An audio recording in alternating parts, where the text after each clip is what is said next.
Sebelumnya, Assalamualaikum warahmatullahi wabarakatuh. Perkenalkan, nama saya Fani Melinda Nur Aisyah dengan NIM K762048 dari kelas B. Nah, di sini saya akan menjelaskan materi terkait manajemen sarana dan prasarana. Oke, sebelum masuk ke dalam materi, apa sih itu pendidikan? Nah, jadi pendidikan adalah usaha sadar dan terencana untuk mewujudkan suasana belajar dan proses pembelajaran agar peserta didik secara aktif dapat mengembangkan potensi yang ada dalam dirinya. Nah, suksesnya pembelajaran di sekolah didukung oleh adanya pendayagunaan semua sarana dan prasarana pendidikan yang ada di sekolah secara efektif dan efisien. Masuk dalam materi yang pertama, yaitu sarana pendidikan. Sarana pendidikan menurut Permendikbudristek nomor 22 tahun 2023, sarana adalah segala sesuatu yang dapat dipakai sebagai alat dan perlengkapan dalam mencapai tujuan pembelajaran. Nah, sarana terdiri dari bahan pembelajaran, alat pembelajaran, perlengkapan, dan segala bentuk jenis benda penunjang pembelajaran. Yang kedua adalah sarana spesifik. Sarana spesifik untuk pendidikan khusus bagi peserta didik penyandang disabilitas terdiri atas peralatan pengembangan kekhususan dan peralatan pengembangan keterampilan. Yang ketiga adalah jenis sarana. Jenis sarana dibagi menjadi 3. Yang pertama, alat pengajaran. Alat pengajaran ini seperti buku, alat peraga, alat tulis, dan alat praktik. Yang kedua, alat peraga. Alat peraga adalah alat pembantu pendidikan dan pengajaran berupa benda yang membantu dalam proses pembelajaran. Yang ketiga adalah media pengajaran. Media pengajaran adalah sarana pendidikan yang digunakan sebagai perantara dalam proses belajar dan mengajar. Contohnya itu YouTube dan PPT. Nah, selanjutnya adalah persyaratan sarana. Persyaratan sarana terdiri dari 6. Yang pertama, sarana harus sesuai dengan kebutuhan jalur, jenjang, dan jenis pendidikan tertentu. Yang kedua, sarana harus mengakomodasi karakteristik kebutuhan peserta didik dengan memperhatikan gender, keberagaman budaya, bahasa, agama, dan kepercayaan. Yang ketiga, sarana harus memperhatikan kebutuhan akomodasi yang layak bagi peserta didik penyandang disabilitas.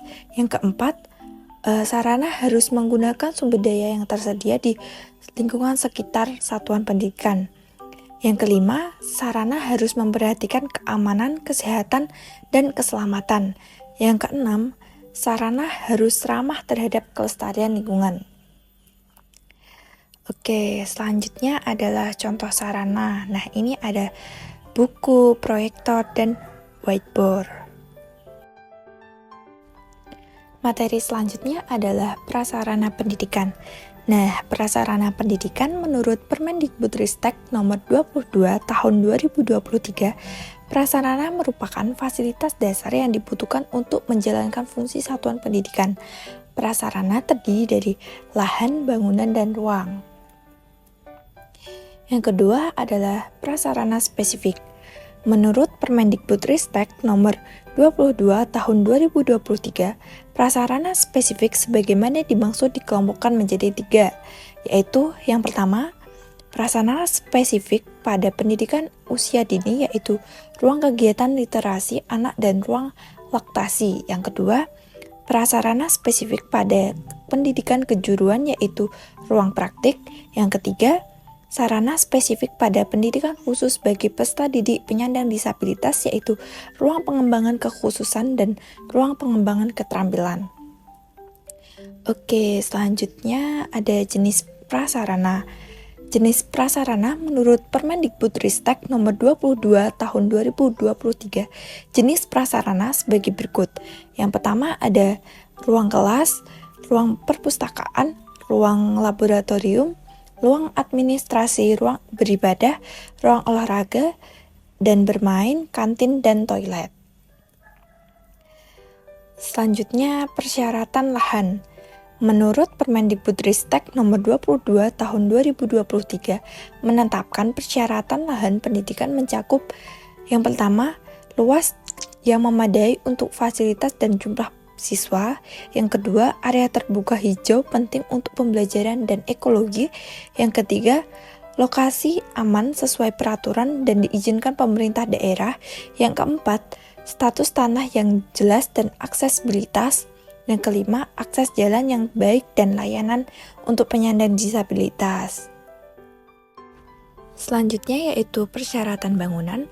Menurut Permendikbudristek nomor 22 tahun 2023 menetapkan persyaratan bangunan pendidikan mencakup bangunan harus luas, memperhatikan jumlah peserta didik, jenis ruang, dan standar koefisien bangunan yang diatur dalam peraturan. Selain itu, keselamatan, kesehatan, keamanan, dan kenyamanan ruang harus diperhatikan, termasuk instalasi listrik yang memadai. Aksesibilitas bagi penyandang disabilitas juga penting, begitu juga dengan penggunaan bahan bangunan yang aman bagi kesehatan dan lingkungan. Oke, selanjutnya persyaratan ruang. Menurut Permendikbud nomor 22 tahun 2023 menetapkan persyaratan lahan pendidikan yang mencakup yang pertama, jenis dan ruang disesuaikan dengan fungsi ruang berdasarkan jalur jenjang dan jenis pendidikan. Yang kedua, keamanan dan keselamatan termasuk peringatan bahaya, jalur evakuasi yang mudah diakses dan petunjuk arah yang jelas. Yang ketiga, kesehatan meliputi kebersihan, penghawaan, dan pencahayaan dengan prioritas pada penghawaan dan pencahayaan alami. Yang keempat, aksesibilitas mencakup fasilitas untuk penyandang disabilitas. Nah, berikut merupakan contoh prasarana. Yang pertama ada ruang kelas, yang kedua toilet, yang ketiga laboratorium.